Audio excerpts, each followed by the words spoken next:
Bonjour à tous. Soulagement après un début d'incendie à la cathédrale de Rouen, la publication du document de travail pour le prochain synode à Rome et le programme du voyage du pape en Asie et en Océanie, c'est aujourd'hui dans SIC la sélection de l'info catholique.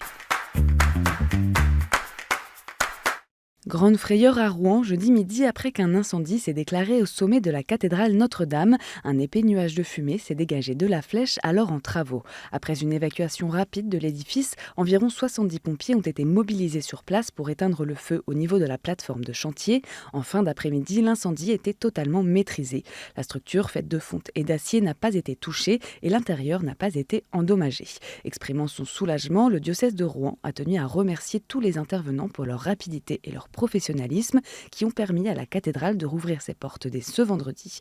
Une enquête sur les causes de l'incendie a été confiée à la police judiciaire de Rouen. À 3 mois de la deuxième session du synode sur la synodalité, le Vatican a publié mardi 9 juillet l'Instrumentum Laboris. Ce document de travail, intitulé « Comment être une église synodale en mission », servira de base aux experts et pairs synodaux qui se rassembleront du 2 au 27 octobre prochain à Rome. Un texte qui ne prétend pas répondre à toutes les questions, mais énonce plusieurs pistes de réflexion pour devenir une église synodale missionnaire. Plus concrètement, ce document propose notamment de réfléchir au développement d'un nouveau ministère de l'écoute, à l'accès des femmes aux postes de responsabilité dans les diocèses et les séminaires et à l'augmentation des femmes juges canoniques. Le document préconise également plus de transparence dans l'exercice de l'autorité dans l'Église avec la mise en place de procédures d'évaluation périodique concernant les personnes en responsabilité. Certaines questions ont été écartées mais seront traitées par des groupes de travail spécifiques comme l'ouverture aux femmes du diaconat. Quant à la polygamie, ce sujet sera abordé par une commission spéciale au niveau continental déjà mise en place par le Symposium des conférences épiscopales d'Afrique et de Madagascar en avril dernier. 12 jours et 30 000 kilomètres à travers l'Asie et l'Océanie, du 2 au 13 septembre, François devrait effectuer son plus long voyage depuis le début de son pontificat. Du 3 au 5, il est attendu à Jakarta, la capitale de l'Indonésie. Le dialogue interreligieux sera au cœur de ce déplacement où le Saint-Père participera à une rencontre au sein de la mosquée Istiklal. Du 6 au 8, direction la Papouasie-Nouvelle-Guinée. Une visite est prévue avec les enfants des rues dans une école gérée par Caritas.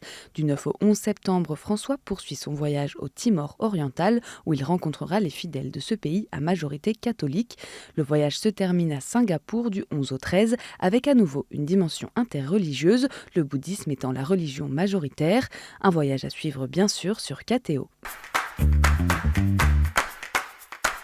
C'est un schisme qui a été évité de justesse. L'église syro-malabar, l'une des plus anciennes branches de l'église catholique orientale, essentiellement présente en Inde, a réussi à trouver un accord pour résoudre la querelle liturgique qui la divisait.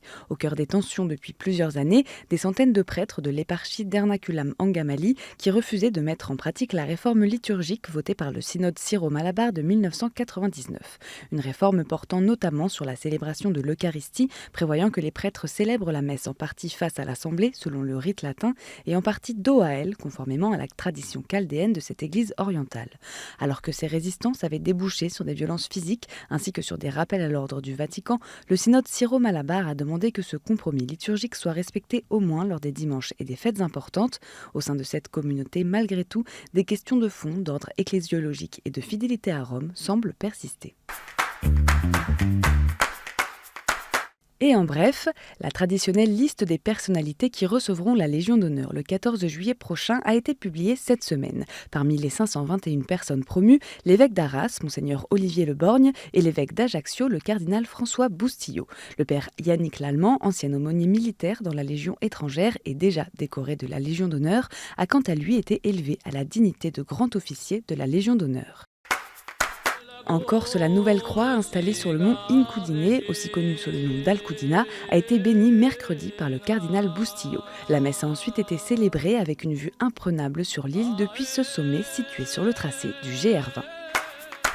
Mardi, le diocèse de Saint-Brieuc et Tréguier a accueilli les prêtres missionnaires venus en renfort pour l'été dans les paroisses de la Côte d'Armor lors d'une journée missionnaire interéglise à Lannion. En plus d'une présentation du diocèse, des temps d'échange et de partage d'expériences étaient prévus avec les prêtres, religieux, religieuses et missionnaires de la région. La journée s'est achevée par une messe dans la chapelle de style art déco du lycée Saint-Joseph-Bossuet.